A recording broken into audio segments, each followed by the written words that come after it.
तो एक तरफ बीजेपी, दूसरी तरफ आम आदमी पार्टी मनीष सिसोदिया को मिली जमानत को लेकर आपस में उलझे हुए हैं और बढ़ते हैं आगे। वक्फ संशोधन बिल को लेकर राजनीति गर्म हो गई है। विपक्षी पार्टियां सरकार को घेर रही हैं तो बीजेपी विपक्ष पर हमलावर है। संवाददाता महिमा कटारिया ने पूर्व केंद्रीय मंत्री स्मृति ईरानी से वक्फ संशोधन बिल को लेकर खास बात की। हमारे साथ खास बातचीत करने के लिए स्मृति ईरानी जी हैं। मैम, आज वक्फ में अमेंडमेंट हुई, कैसे देखते हैं? सबसे पहला सवाल, एक हिस्टोरिक मूव है, पहले भी कई बार इसमें बातें हुई हैं, लेकिन आज अमेंडमेंट कैसे देख रही हैं आप? मुझे लगता है कि ये अपने आप में एक ऐतिहासिक प्रपोजल सरकार की ओर से आया है सदन में। 3-4 मुद्दों पर विशेष रूप से इसको मैं ऐतिहासिक कहूँगी। पहले जो प्रस्ताव कांग्रेस पार्टी की सरकार लेकर आई थी वक्फ के संदर्भ में, उसमें भारत की जो न्याय प्रणाली है या जुडिशरी तक पहुंचने की जो एक प्रयास या अधिकार रहता है सबका, उसको उससे वंचित किया गया था। पहली बार जो आज प्रपोजल, अगर मैं उसको ध्यान से पढ़ूं तो उसमें इंडियन जुडिशरी को अप्रोच करने का एक महत्वपूर्ण अमेंडमेंट है। दूसरा, बोर्ड में पहली बार ये प्रस्ताव हुआ है कि महिलाओं को भी विशेष जगह देनी चाहिए, जो अपने आप में सराहना के योग्य है।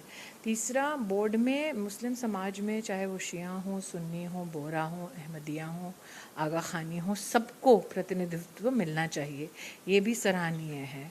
और पहले जो कानून था उसमें सर्वे के ऊपर सर्वे करने की बात की जाती थी, लेकिन अधिकृत रूप से पुष्टि होगी आपकी प्रॉपर्टी की, वो अधिकार सिर्फ रेवेन्यू ऑफिसर के पास है, कलेक्टर के पास है। तो इसका भी प्रावधान आज के अमेंडमेंट्स में मुझे दिखा।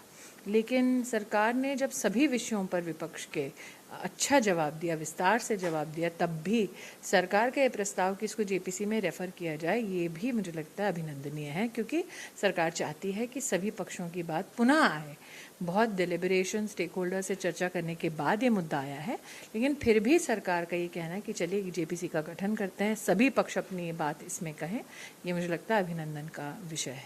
मैम, साथ ही साथ क्योंकि आपने महिलाओं की बात की, आप माइनॉरिटी मिनिस्टर रही हैं, किस तरीके से देखती हैं? क्योंकि अब एक हक की बात हो गई जो महिलाओं को साफ लग रहा है कि इस अगर जो अमेंडमेंट आई है उससे मिलता नजर आए। देखिए, पहले महिला अगर जायदाद से बेदखल हो जाती थी या मुतवली उसको बेदखल कर देता था अथवा उसके इनहेरिटेंस राइट्स को नहीं देता था, तो कोई उसके पास लीगल प्रावधान ही नहीं था कि वो अपने लीगल हकों को, अधिकारों को संरक्षित करे। ये जो आज अमेंडमेंट्स प्रस्तुत किए गए हैं उसमें इनहेरिटेंस राइट्स जो मुस्लिम समाज की महिलाएं हैं उसका हनन ना हो, इसकी एक कोशिश है। दूसरा, कई लोगों को शायद ये जानकारी नहीं है कि एक प्रदेश का तो मैं नाम ले सकती हूँ, तेलंगाना, जिसमें वक्फ बोर्ड शादी भी कराता है, तलाक भी कराता है और अनल भी कर देता है शादी। तो कई औरतों ने जाके कंप्लेंट की थी कि ट्रिपल तलाक के बैन के बाद अब कुछ पुरुष बोर्ड के पास जाते हैं और खुला करा देते हैं, शादी अपनी तोड़ देते हैं बिना महिला की बात सुने।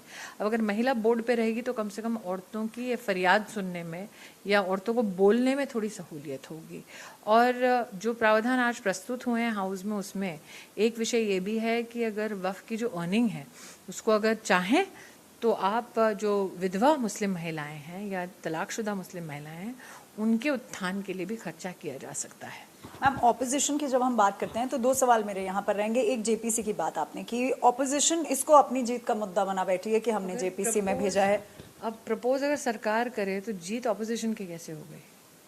और साथ ही साथ ऑपोजिशन का कहना है कि एक वर्ग को कम्युनली इस चीज को देखा जा रहा है, या ऑपोजिशन ये कह रही है कि एक वर्ग को सपोर्ट करती नजर है ही इस्लाम से संबंधित।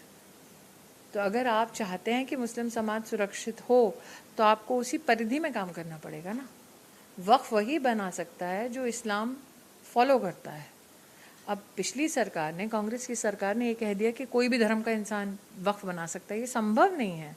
जो इस्लाम को कबूल करता है, जो कुरान के आधार पर नियम अनुसार जीवन जीता है इस्लाम के, वही तो वक्फ बना सकता है।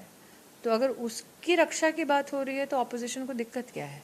और साथ ही साथ मैम, नॉन मुस्लिम बोर्ड पे रहेंगे, ये एक अहम प्रावधान दिखाई दे रहा है, उस पर भी आपत्ति जताती नजर आ रही है ऑपोजिशन। जितने विपक्ष के लोग बोले कि वो सब मुसलमान थे। मैं 1.5 साल से सेंट्रल वक्फ काउंसिल की चेयरपर्सन रही हूँ, मैंने किसी की मस्जिद हड़पी है? तो मुझे लगता है कि ये धर्म के आधार पर जो कानून को बांटने की बात है वो थोड़ा मुझे लगता है अनफॉर्चुनेट है।